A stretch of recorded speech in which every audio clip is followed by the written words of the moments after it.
BA-20 was developed as a successor to the FAI armored vehicle.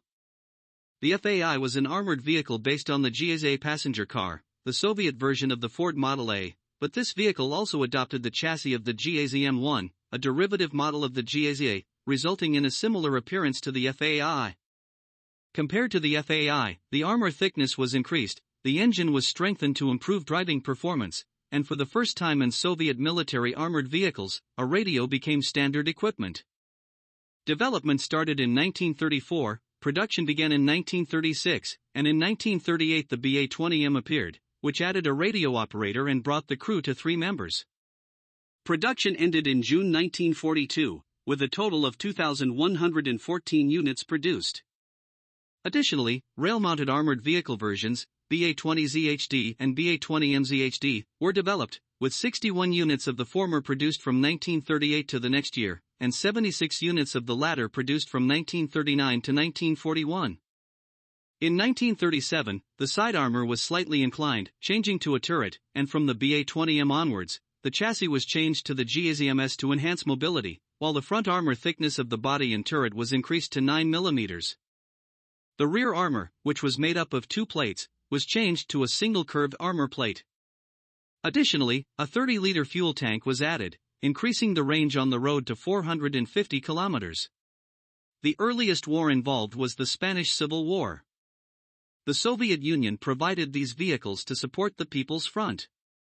The Labor and Peasant Red Army first used these vehicles extensively in actual combat during the Namenhen incident, where Georgy Zhukov, who prioritized logistics along with railways, deployed nearly 10 times as many armored vehicles, including tanks, as the Japanese army.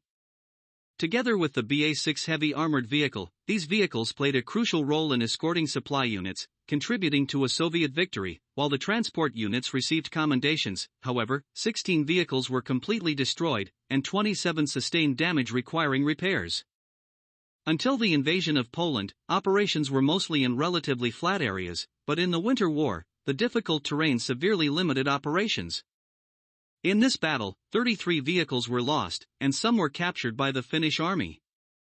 In response to this, several derivatives, such as the BA-21, were developed, but they did not lead to fundamental improvements, and although the armor was not extremely thin, structural issues caused a series of incidents where they caught fire due to small arms attacks. Furthermore, during the early stages of the German-Soviet War, these vehicles were also captured by the Wehrmacht and given the designation Panzersparwagen BA-202, are being operated by second-line units.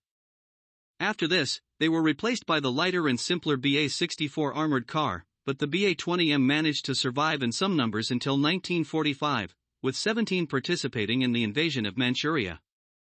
Despite ongoing issues with thin armor and inadequate armament throughout the war, a total of 2,144 units were produced, supporting the supply needs of the Soviet Army and remaining in service until 1947.